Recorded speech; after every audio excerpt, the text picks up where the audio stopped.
Hey guys, Pete here with Crunch Time Coaching, and just want to kind of check in with you guys and talk about the first round of the French Open, 2017 French Open. See what you guys think. So some pretty cool storylines heading into the French Open that are already playing out, in my opinion. I'm going to get to that.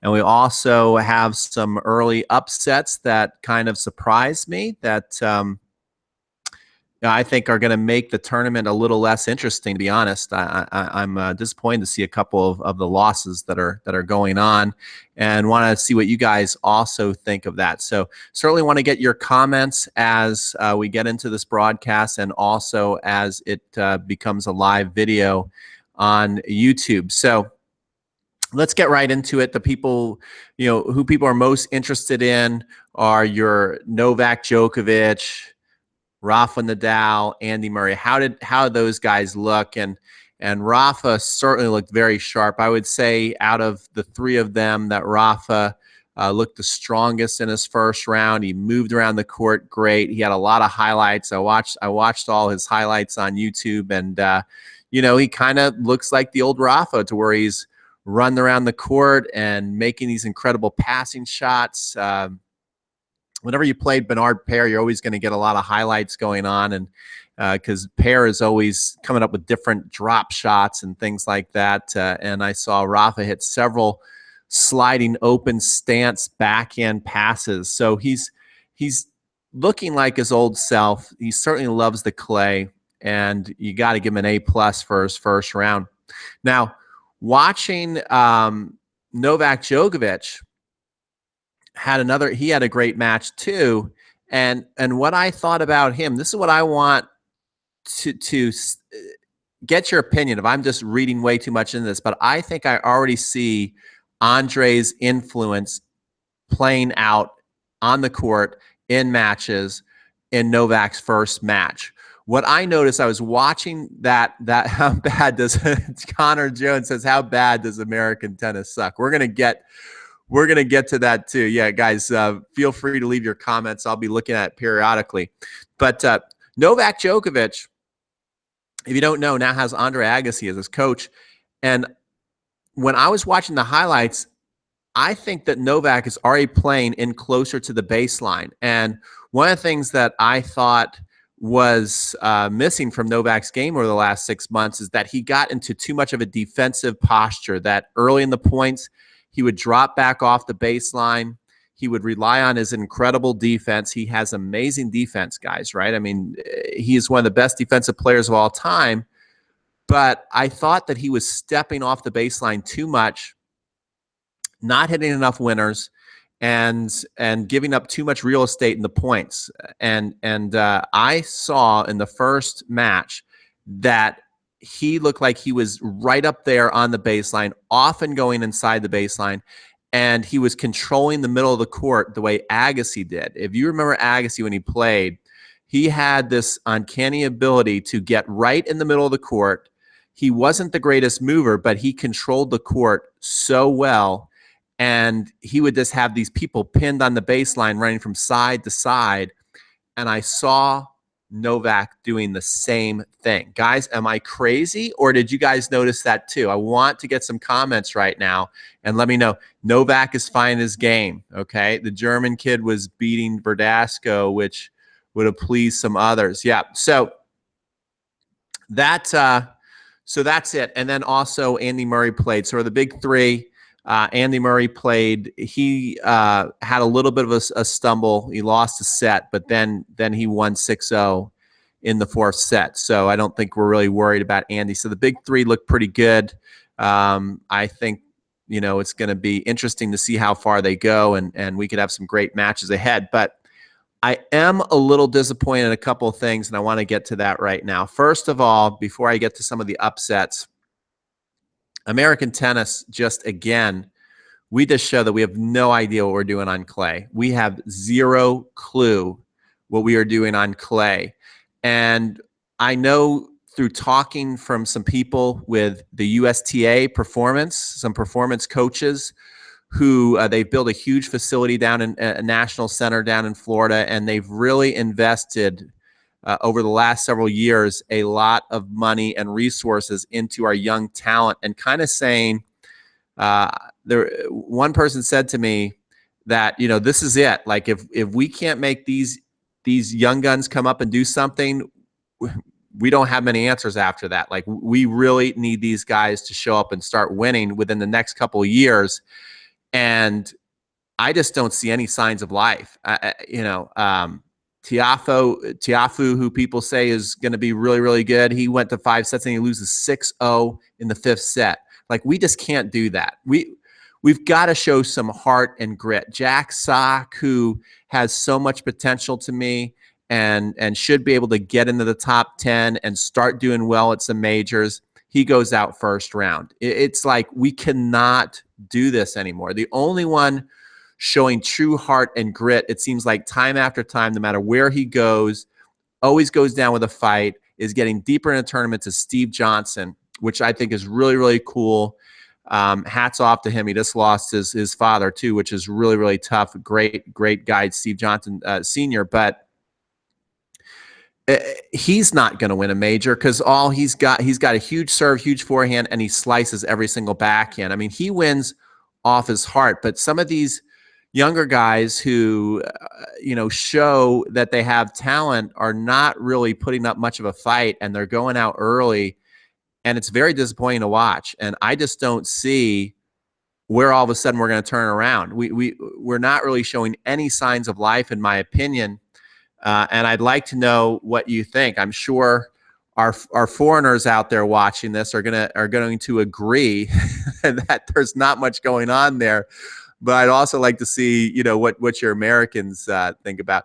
Novak has a new sponsor. That's right. He is playing with Lacoste. So he got rid of his old brand. But another big disappointing show for the Americans. We pretty much have lost everybody. Querrey's out. Isner's still in.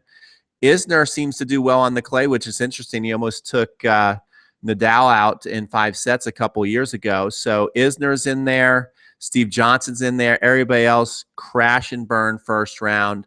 And I really don't see Isner or Steve Johnson being a serious threat on the clay. My only guy who I had some hope for was Jack Sock. And Ryan Harrison also wrote this long-winded, which was cool, and I liked it, this long-winded post on Facebook about how he's fought so hard. Now he's got his highest ranking ever at 43, and then he goes out first round. And so really disappointing, very disappointing in the American tennis. I don't know when it's going to come alive, and I don't know. It looks like we're years away from doing anything. Then another big disappointment, because I think it would have been interesting to see how far this could have gone, and he seems to have the fire. He's had some great results over the last year and even this year, and he won a clay court tournament. That's Alexander Zverev. Now, I don't call it like a huge upset because he played a veteran in Verdasco who grew up on clay, is a great clay court player. He's a seasoned veteran. He knows how to win. He's not going to be intimidated. He's got the experience over Zverev. But again, if Zverev is going to make a big move, and I think that this kid has the potential to be #1 in the world, you got to go out and you got to start winning some of those matches, and he's got to go deeper in majors. He's doing well in some of the smaller tournaments, and he's making some good showings on the tour. He's upsetting some people. He's coming close to beating some people. He had a very, very tough match against Rafa Nadal at the Australian Open where he lost in 5 sets. He played incredible tennis, but he came up short. And goes out pretty routine to Verdasco. And I was looking for him to make a move on the clay this year. And so pretty disappointed that he goes out first round because I like him. I like Verdasco too. Nothing against Verdasco. But I want to see some of these people that we're thinking are the future of tennis start to make statements in majors, and we just don't see it. We see them do well in the smaller tournaments, and we keep waiting to see who's going to be the one who's going to challenge, our legends of the game. Who's going to challenge Federer? Who's going to challenge Novak? Who's going to challenge Nadal in the majors? Who's going to be right down there to the wire and getting to the semis and maybe even sneak into a finals. And I'm looking for these young guns to go deeper in tournaments. So you got Kyrgios in there. He won in straight sets. Thiem has had a great clay court season. It'll be interesting to see how it goes. I think out of all the young guns, Thiem can do the best because he's just done so well on the clay. He looks like he's poised to make a move. He's gone toe-to-toe against Rafa like 3 straight weeks and got closer and closer and then finally took out Rafa in kind of convincing fashion. So Dustin Brown versus Monfils game was so cool. Yeah, those guys, that they're a highlight machine. So that's fun to watch. But I don't consider any of those guys a real threat to do anything at the French Open. I want to talk about who can do something here. So Thiem out of the young guns, I think that he can do well. Kyrgios, you don't know how he's going to do on the clay. He's made big strides this year in 2017. You have, whether you like him or hate him, you have to tap your hat off to him, and that he's starting to show up. And really, he is the young gun out of all the young guys. He likes to play the best in the world, and he either beats them or that he comes real close to beating them. The clay, I think he got spanked by Nadal a couple weeks ago, and it looked like he might also have an injury. The clay, I think, is the surface you have to be the most mature and mentally tough if you're going to win the major. And that's why Nadal has 9 of them, right? Because no one is more fit than him in general. No one fights harder. No one puts points together more consistently than him. And so that's why he does so well on the clay. I don't see Kyrgios being able to do that. I do see Thiem being able to do that. So he's kind of my dark horse, and he's my young gun to watch out for. And Tsonga, by the way, if you don't know, he is very close to losing to Olivio. He is, and he's another one that I didn't see winning the tournament, but would have been fun to see how far he could have gone. And I think he might have even matched up against Kyrgios if they both would have won out. So that's another person I'm disappointed to see go out if he goes out in the first round. I think he's 1 game away from losing, and play is suspended. So that would be a disappointment as far as entertaining. I just don't want to see these entertaining players who I feel have a chance to go against the greatest players like Nadal and Murray and Djokovic and really give them a tough match. I don't want to see them go out early. I want to see them win out and then really challenge these big guys. I don't want to see our legends just routinely go through the draw and not have any kind of challenge to the quarters or semifinals, because then that just makes the game less interesting. So what I'd like to hear from you guys is who do you think is going to be the one or some of the ones that are going to challenge our great players, our great champions before they get deep in the tournament? Who's going to challenge Stan Wawrinka? Who's going to challenge Novak Djokovic out there? Who's going to challenge Rafael Nadal? Who's going to challenge Andy Murray? Let me know, guys. Who do you think can be some of those players that can challenge these guys? If you didn't see my prediction video before a couple weeks ago, I would have easily picked Nadal. He definitely deserves to be the favorite. He has destroyed almost everybody on the clay this season. He only has the 1 loss to Thiem, and that was even in the final. You could say, well, no, wait, maybe that wasn't the final. I think that was maybe he lost in the quarters, so he did lose early there. But I mean, he had a great season, and you could almost say maybe he was getting tired towards the end, a little worn out. But since that did happen, you have to give a little respect to Thiem and give him an outside chance. I do think that Novak getting Andre is a game changer. I think that Novak was kind of down and out, soul searching, lost, not inspired, not really knowing what to do with himself and his game. And I think that you can turn things around that fast when you are as good as Novak, and that the only thing really missing was inspiration. And he seems to be very, very big and excited that Andre is his coach. Very excited, very rejuvenated. And I really think that that's all it takes in his case, because he's just so darn good. And when everything is firing in his game and when he's staying close to the baseline, plus playing the great defense, I don't think anybody's had a complete game. Certainly Federer has a more beautiful game. Rafa is so darn good. But Novak, when he is at his top, see, Rafa's consistently mentally tough. Novak can show, like, where he can show some weaknesses in the mental area, but when he's on his game, he is also very, very mentally tough. So because of that, I'm going to pick Novak Djokovic to win this tournament. I'm going to pick him to go against Stan Wawrinka. I think Stan Wawrinka is going to upset Andy Murray, and that we're going to have that as our final. So let me know what you think.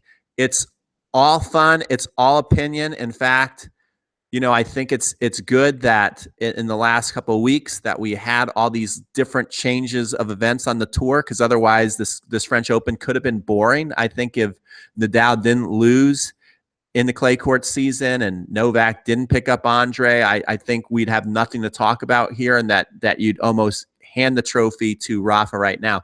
But since we had these little changes, I think it makes it more interesting. I think it makes Rafa's path to his number 10, which I'd love to see happen. I think it makes it more difficult.